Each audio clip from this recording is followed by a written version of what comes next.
یا ایھا الذین آمنوا، اے ایمان والوں، خذوا حذرکم، ہوشیاری سے کام لو، حذرکم اپنی حفاظت، خذوا مانے لو، اپنی حفاظت کا سامان لو، ہوشیاری سے کام لو، اپنی حفاظت کا انتظام کرو۔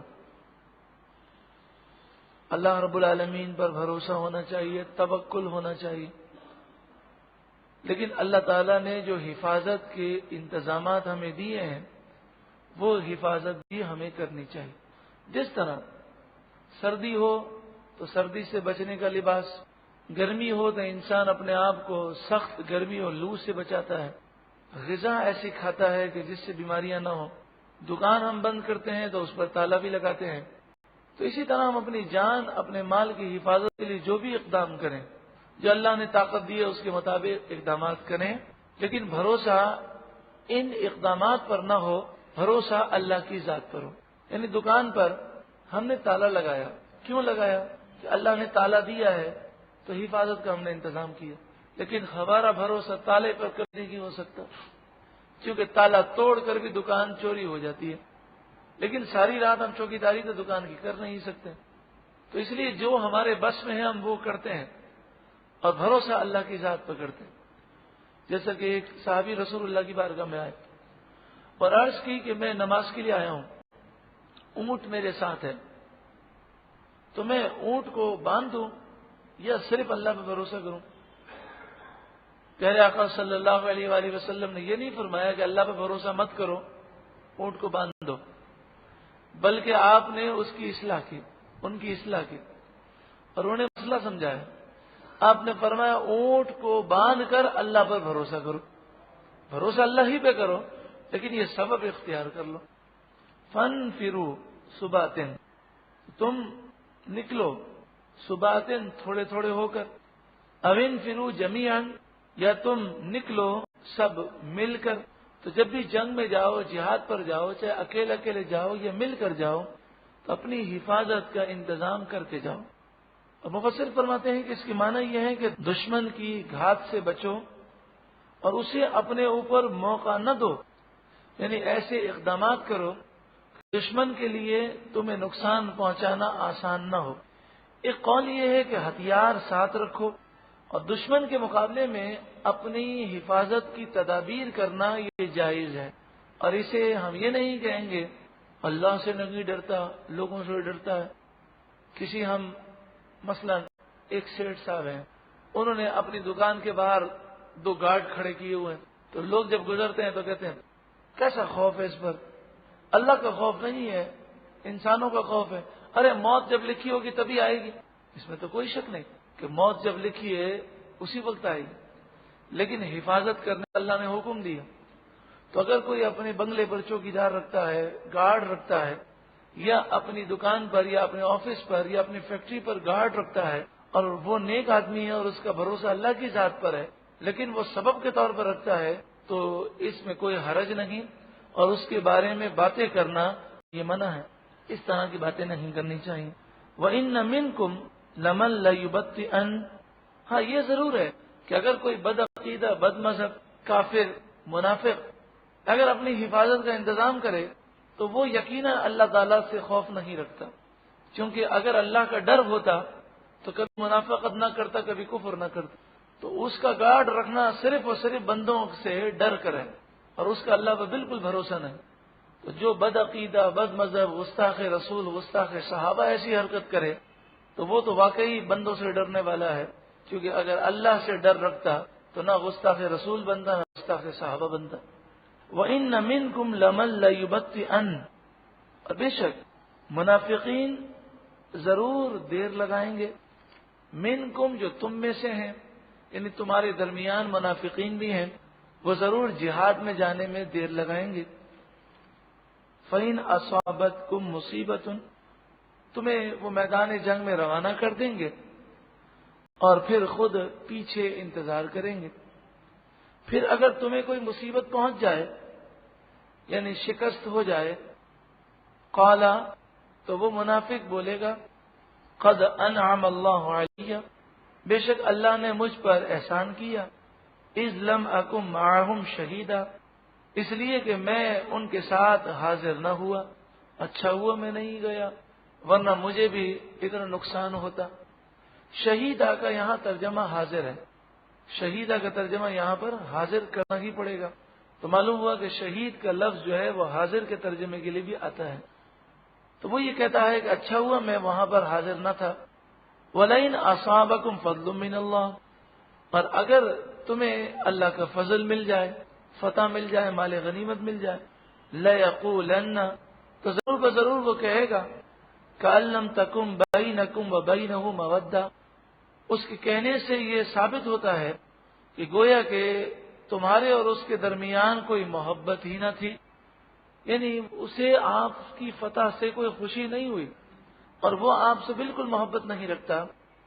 اس انداز میں وہ ضرور بضرور کہے گا یا لیتنی، ہائے افسوس، کاش میں کنت معہم، ان کے ساتھ ہوتا، فافوز فوزا عظیما، تو ضرور میں بڑی مراد پا لیتا۔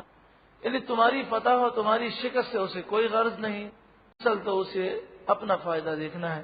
فلیقاتل، بس چاہیے کہ جہاد کریں، فی سبیل اللہ، اللہ کے راستے میں، وہ لوگ جہاد کریں، الذین یشرون الحیات الدنیا بالآخرہ، جنہوں نے آخرت کی خاطر دنیا کی زندگی کو بیچ دیا، جنہوں نے اپنا سب کچھ لٹا دیا آخرت کی خاطر، ان لوگوں کو چاہیے کہ وہ اللہ کی راہ میں جہاد کریں۔ یشرونا بیچنے کے معنی میں بھی آتا ہے اور خریدنے کے معنی میں۔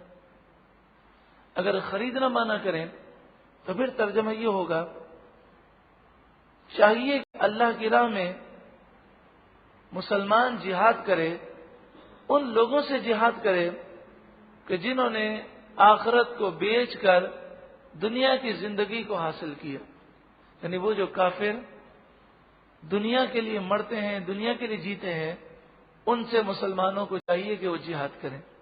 وَمَن يُقَاتِلْ فِي سَبِيلِ اللَّهِ، اور جو کوئی اللہ کی راہ میں جہاد کرے، فَيُقْتَلْ، تو مسئلہ بتایا جا رہا ہے کہ وہ کبھی ناکام نہیں ہوتا، فَيُقْتَلْ، پس وہ مارا جائے، قتل کر دیا جائے، یعنی شہید ہو جائے، او یغلب، یا غالب آ جائے اور غازی بن کر واپس آئے۔